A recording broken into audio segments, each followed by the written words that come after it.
Chapter 23. The Wounded Fox.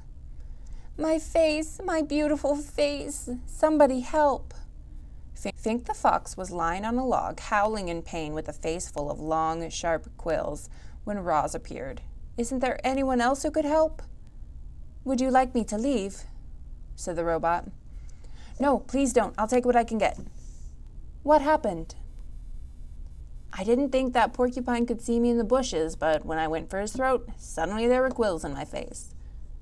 Why did you go for his throat? Why do you think? Because I was hungry. If you had not attacked the porcupine, you would not have quills in your face. Yes, Roz, I know that. But a fox has got to eat. I just didn't expect him to put up such a fight. Look, there are even quills in my paws. I can't walk. My face is numb. I could die if you don't help me. What would you like me to do? Said the robot. I'd like you to pull out the quills. Roz calmly knelt beside Fink and said, I will pull out the quills. The robot started to tug on a quill, but it snapped off in her fingers. Fink yelped and said, Pinch it closer to the skin. So Roz pinched the broken quill closer to the skin, and then, very slowly, she pulled it out. The fox winced in pain and said through his teeth, Please, Roz, pull them out faster. This is agony. Roz quickly tugged at another quill, then another and another. The fox lay perfectly still, eyes closed tightly, wind whistling through his nose, until every single quill had been removed and placed in a neat pile beside him. Fink struggled to his feet. Thanks, Roz. I owe you one. The fox smiled briefly, and then he limped away.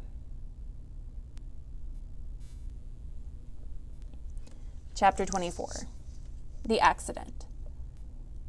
As Roz wandered through springtime, she saw all the different ways that animals entered the world.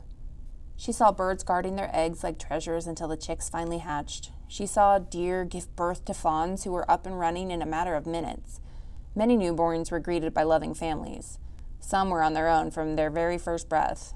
And as you're about to find out, a few poor goslings would never even get a chance to hatch. Roz was climbing down one of the forest cliffs when the accident happened. The wind started blowing out of the north, and suddenly clouds were rushing over the island. With the clouds came a spring shower. A downpour, actually, and there was our robot clamping her hands onto a wet block of stone on the side of the cliff. But the block couldn't handle the extra weight, and as the heavy robot hung there, cracks suddenly shot through the stone and it started breaking apart. Down went the robot, plummeting into the treetops below. She crashed through branch after branch before finally hooking an arm around one. Then she dangled there, gently swinging as rocks roared past her on their way to the forest floor. When the dust settled, Roz shimmied down the tree trunk.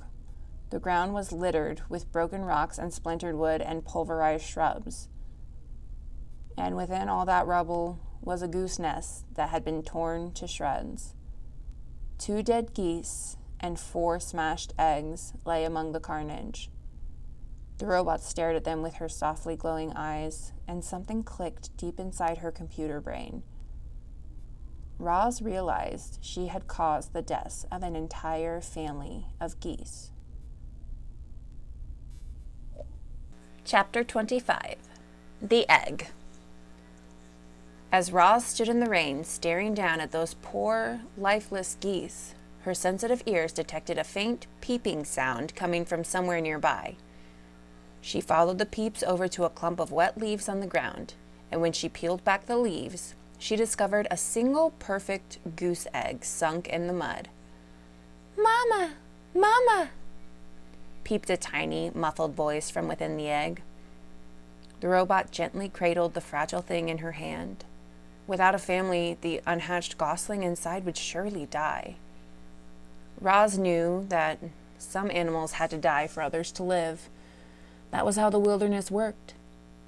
But would she allow her accident to cause the death of yet another gosling? After a moment, the robot started to walk. Carefully holding the egg, she moved through the forest and away from that sad scene. but she didn't get far before Fink burst out from the bushes. "What happened?" the fox panted. "The whole forest was shaking." "There was an accident," said the robot. "I was climbing those cliffs when the rocks started to fall." "You should be more careful," said Fink as he checked out the robot's new scrapes and dents. "I'll need your help if I ever have more porcupine trouble." "I will be more careful." "What do you have there?" said Fink, looking up at Roz's hands. "A goose egg." "Oh, I love eggs. Can I eat it?" "No." "Please?" "No." "Why do you want it?" The fox scowled. "I thought you didn't eat food." "You may not have this egg, Fink." The fox sighed. He scratched his chin, and then he started sniffing the breeze. His nose had found the scent of the dead geese. "You can keep your egg," he said as he trotted toward the cliffs. "I smell something better." The robot walked on through the misty forest for a long time, until she was standing beneath a sprawling oak tree. Roz placed the egg on a pad of moss. Then she snatched grass and twigs from the ground and delicately wove them together to make a little nest. She placed the egg inside the nest, placed the nest on her flat shoulder, and climbed up into the branches.